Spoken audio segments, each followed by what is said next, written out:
Hello friends, I hope we all are battling through this pandemic and everyone is contributing to best of his abilities. So here I'm from KM Hospital, Department of Anesthesia, presenting some keynotes on non-invasive ventilation for COVID-19 patients. As you know, when do we need ventilation is actually when their conventional oxygen therapy is not enough. Like patients who are in respiratory distress, hypoxemia, not getting elevated by standard oxygen therapy. So Government of Maharashtra has divided it into mild, moderate and severe. So generally this moderate and severe patients will be needing oxygen in form of ventilation when the saturation is below 94 or 90 in severe cases with a high respiratory rate. So why non-invasive ventilation is good or advantages are it enhances oxygenation as well as improves ventilation. Here the patient is awake, communicating, talking with his relatives on phone. That gives a psychological stability. He's performing his normal activities, he's comfortable and he can prone himself as well. You're avoiding unnecessary intubations. There are less chances of lung infections, ventilator associated pneumonias have gone down, the morbidity has gone down. Weaning, which is a common problem with ventilators, is less seen here. Again, it is a big bridge between the conventional ventilator when we are short of equipments in this pandemic. So there was a lot of inhibition initially for non-invasive ventilation because people were bothered of themselves, and yes, it is aerosol generating, but now studies have proved if you're using a good interface fitting mask, it doesn't create a wide dispersion of exhaled air, and if the room is well ventilated and with a negative pressure ICUs, it is not that hazardous. So when I say non-invasive ventilation, that means I am not invading patient's anatomy, but physiologically I am ventilating the patient through an interface. So the air is passing in through the nasal cavity or the oral cavity. So there are many masks like a nasal mask, nasal pillow. The commonest what we use is oronasal mask, oral mask, then a total face mask which is recommended in COVID scenarios, and a helmet as well, which has been popular in this COVID era. So when I'm choosing a mask, it will depend upon what instrument I am using or what circuit I am using. If there are two tubings, that means one is for inspiration and other is for expiration. So I don't have to bother how is the expiration going to occur. But if in some machines there will be only one tube, so that is going to give the inspired gases. So there should be a vent through which expiration should occur. Either you have vented mask or you have a vented port. Ideally, you can use a vented port with a filter, which is more helpful to decrease the viral load as well. So how do you assemble a non-invasive ventilator? You must have seen this is like a bedside BiPAP machine. So you use a disposable circuit, put a filter. If there is no oxygen source to that BiPAP, you can attach an oxygen source there, and then you attach the NIV mask with the harness. This is how you are supposed to assemble your NIV machine. Then positioning the mask is equally important. Like all NIV patients are going to be awake and spontaneously breathing. You can best ask them to sit or give them a propped up and make them sit. Hold the mask with your hand and place it over the nose and the oral cavity such that it is covering both the orifices well. So using a right size mask is also equally important. And then the harnesses or the straps will go behind the head of the patient, and one will come above the ear and the other will be from below the ear, and fix it well. It should form a good seal, but there should be no bulging of the skin that can cause skin abrasions later. So what machines we can use to give non-invasive ventilation? The conventional BiPAP or the CPAP machines, which are used by for COPD patients or obstructive sleep apneas, can be used here. Then the regular ventilator, which gives you an option for non-invasive ventilation as well. And the newer one which has come in is the high flow oxygen therapy.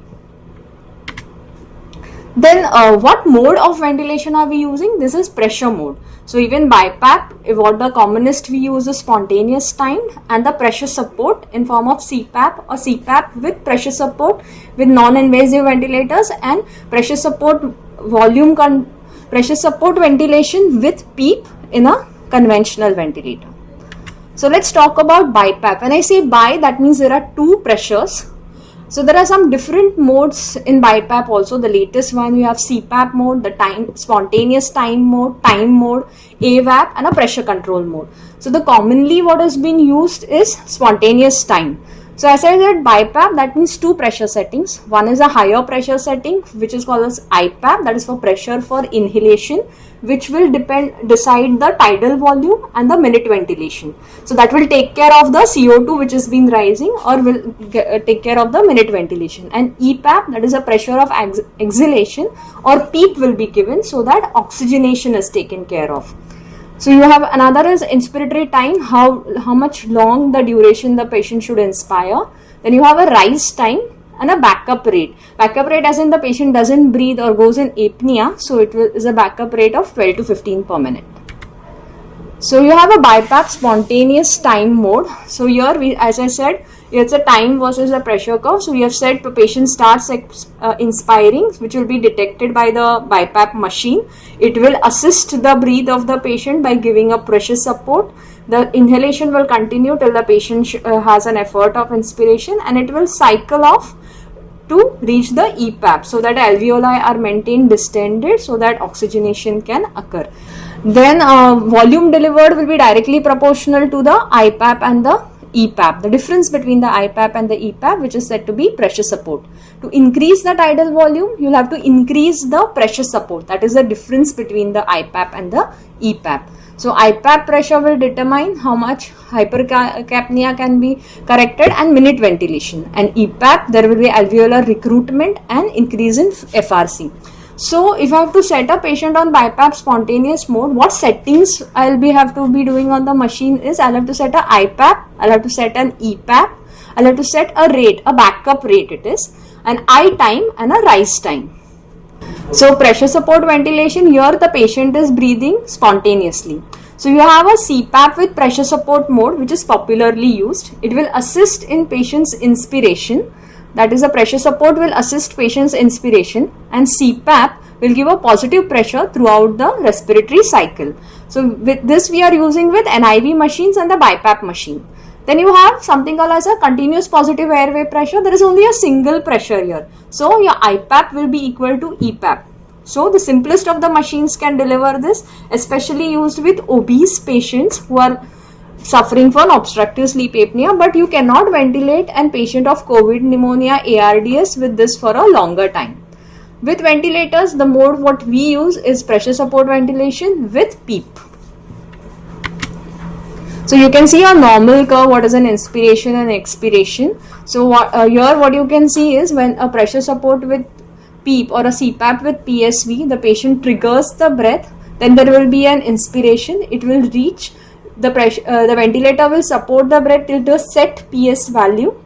The inspiratory effort of the patient will determine the inspiratory time, and then after reaching 25% of the peak flow rate, it will cycle off to expiration. So peak inspiratory flow, respiratory rate and tidal volume are patient dependent.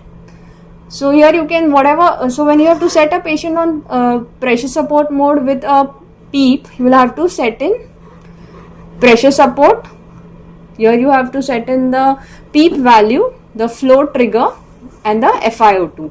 In an advanced setting, you can set in the rise time, flow cycle, as like what I said, if it reaches 25% of the peak inspiratory flow, it will cycle off to expiration, and maximum inspiratory time. These settings have to be done if you desire to put the patient on PSV with PEEP mode. Now let's talk about high flow oxygen therapy.